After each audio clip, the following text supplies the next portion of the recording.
Without much struggle, Smile Down the Runway has become one of the series I'm most excited to watch every single week. And while I don't know what my favorite anime of this season is at this moment, because there's just so many top tier shows kind of fighting for that anime of the season title, I'm not really surprised, but I'm sort of surprised to say that Smile Down the Runway is fighting for my anime of the season contender. I mean, this show continues to prove time and time again how much I love this cast of characters and how the idea of fashion and runway modeling is just becoming as exciting as any battle shonen of the season, and in a lot of ways even more so exciting. I mean, this week's episode, the first half really on that family drama, which didn't feel cheesy, it didn't feel corny, it actually felt like, that actually feels like, a family who could be struggling financially and having to sacrifice a dream. It kind of makes sense why there'd be some falling out, there'd be some drama there. It didn't feel that forced and overly fake, kind of like, oh, it's conflict just for the sake of it. No, it actually felt like a real family struggling, but also loving one another and supporting each other. And the second half of the episode with Ayano and just basically how the business is getting up and running, seeing Ikuto being basically fought for. I mean, this boy's doing pretty alright for himself. I'm just loving this show overall. Definitely want to discuss the first half first, though. I mean, the whole conflict there was so amazing because we understand, we obviously haven't seen it, it's been a long history, but Ikuto's been sacrificing his dream for his family, because if you want to support your sisters and your family to be able to pursue their dreams, someone's gonna have to sacrifice it, so let me sacrifice mine. I just wanted to make clothes, it's not a big deal. You guys want to go for like professional basketball, you want to travel overseas, things like that. But I mean, when your mother's basically sick in a hospital, not really supporting in the same way she used to be able to, I mean, someone's got to pick up the slack. And I think it's interesting how for probably years, if not a very long time, they have been very disappointed that he's been sacrificing his dream, getting dead-end jobs that's not going to put him into the future that he wants, just so they can be taken care of, especially because they feel like they need to be independent themselves. If I'm going to do something, if I need money for something, I'll do it myself. And it's super interesting to see like just the amount of anxiety he's caused on them, because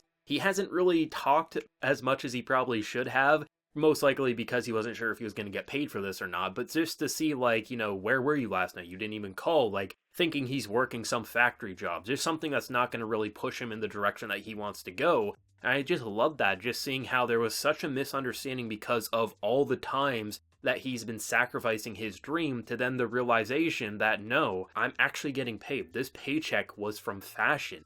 And I like the idea that basically any time that they have a fight, the way that she gets back at him is by not wearing his clothes. It's the most cute and adorable thing I think I've ever seen with family conflict, where rather than saying, I hate you, you're scum, you're not my brother, you stop wearing the clothes that he made for you. It's such a little petty thing, but it's so adorable all in the process, and I just love that moment. And to see that finally, for the first time in such a long time, he says, I want to be a designer. I mean, just to see the way they all lit up with that, it's so beautiful, it's so adorable, it's so emotional. This show just knows how to pull on your heartstrings and show you how things aren't always going to be okay, whether that be in the fashion or just the general life that they have when they go home to their family. I like how there is a lot of sacrifice and how things aren't always going to go according to plan. And it took him a long time to reach this point where it's still not guaranteed. He's still not a professional, but he has the eyes to be one. And I love how characters like Ayano are taking a liking to him, because he mentions it took him 20 years to get an eye for fashion that this kid already has. He is sloppy, he is a mess, he cannot create to a professional standard.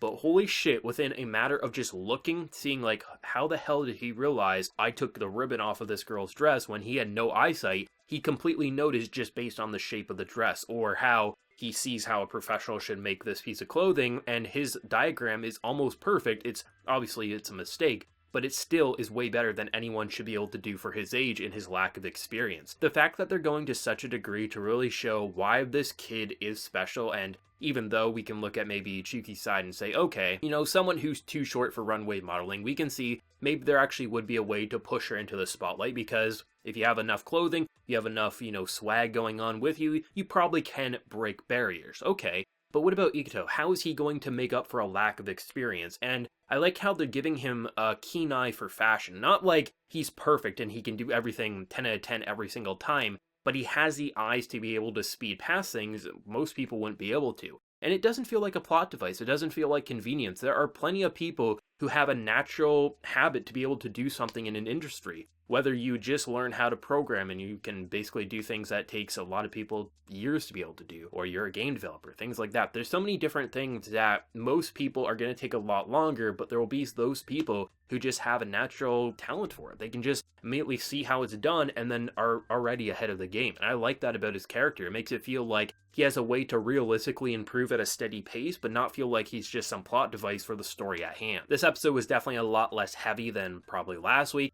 Obviously, we had the family conflict, which was definitely emotional, but it was emotional in a different way. It was more so a loving family with their own turmoil, things like that, not characters passing out from overwork and exhaustion, things like that. So it was a different type of conflict, which I absolutely love, and I love his family. They are so well written, they feel genuine, not artificial, and that's what I want to see. Give him a believable family, and they're doing his family so much justice. But the second half was just seeing, basically parents pulling their kids away, being like, you're killing our kids, kind of makes sense, and I don't blame them. But then to just see how, it's pretty much an impossible order, especially when you only have, I guess, like 2 employees at this point in time, and one of which is the farthest thing from a professional. See how he was able to recruit, and I'm really liking Ayano, I have to say. I'm really digging his character. Oh, just his little quirk of being able to hug you and basically tell you your size and measurements there, and just how he really wants to start his own business, and that's his entire drive. It's not because he wants to help in terms of this order, but more so he's like, holy shit,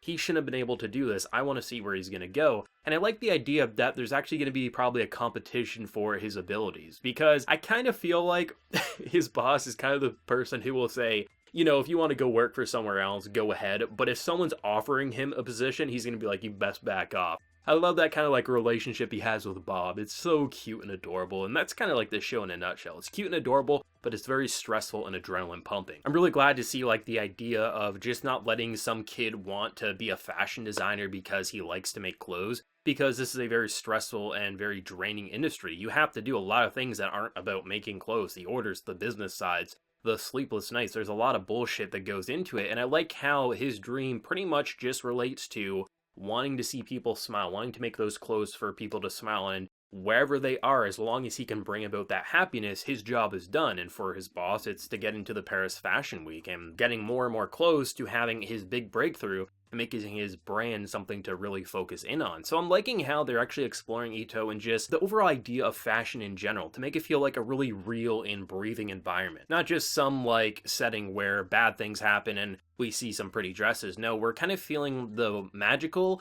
but also the hellish side that this whole industry has going for it. And every time we meet a character, whether it's a model who actually wants to be a fashion designer, or just the numerous big bosses in this industry, and just seeing the eyes light up or be afraid, there's so much detail to the little simple reactions that just make it feel so mesmerizing. I mean, this episode was Ikuto helming it 100% by himself. Juki was only there for a brief moment, but I love how both of these characters are so well done that I don't care which one of them is on screen. If they're both on screen, excellent. It's going to be an amazing scene. But whether we're focusing directly on the fashion side with Ikuto or the more fashion side with Juki, they both are so interesting in terms of their character, and I like how their relationship is growing, but also how they're really pushing each other forward to really do something that the world is saying you can't do. Like, really think about it. If Ikuto didn't land a paying position in fashion, he would have to work a dead-end job, and there'd be this family conflict, and maybe none of them would go to college. Maybe none of them would actually be able to fulfill their dreams. But because of this lucky break, he's actually able to pursue his passion, gain the experience, without having to sacrifice his family in the process. And just seeing where that could go in terms of a narrative, both with the drama and the more sweet and adorable, there's so many ways for this series to continue to improve, and I'm just always leaving speechless, wanting to see the next episode. And of course, I'm loving all the anime that I'm reviewing, all the anime that I'm watching in this new season, but this right here is one of the 3 or 4 shows that I think about nearly every day, where I'm like, man, Friday's going to be great. I'm going to see another episode of Smile Down the Runway. And that doesn't happen too often, but it's just, there's something about it. Something about the formula, the way just the visuals pop up and just make it feel so bright and vibrant, as if we're seeing the wonders that these characters are, or we're seeing the horrors that these characters are. And I'm loving the cast as a whole, and goddamn, might even be a better episode than last week. And last week was just so good. I was like, you're not going to top that for a while. There's something about just the way they bring about the element of surprise in the show that just, it always leaves a grin on my face, and I'm usually smiling the entire episode. And if I'm not smiling, my heart's ready to jump into my chest being like, this is intense. And I can't believe I'm saying that about a fashion show, but this is why I think I like fashion more in anime. There's something about the way they direct it and just present it to make it feel so engaging, more so than if I was to watch like a documentary on fashion and things like that. I wouldn't have any interest, but here, it feels like such an interesting drama show, and I'm loving it. What did everyone think of episode 4 of Smile Down the Runway? Where do you think episode 5 is going to go next week? Let me know your thoughts down in the comment section below. If you enjoyed the video, be sure to drop a like, and remember to hit that subscribe button if you happen to be new around here. So until next time, everyone, please take care and have a good one.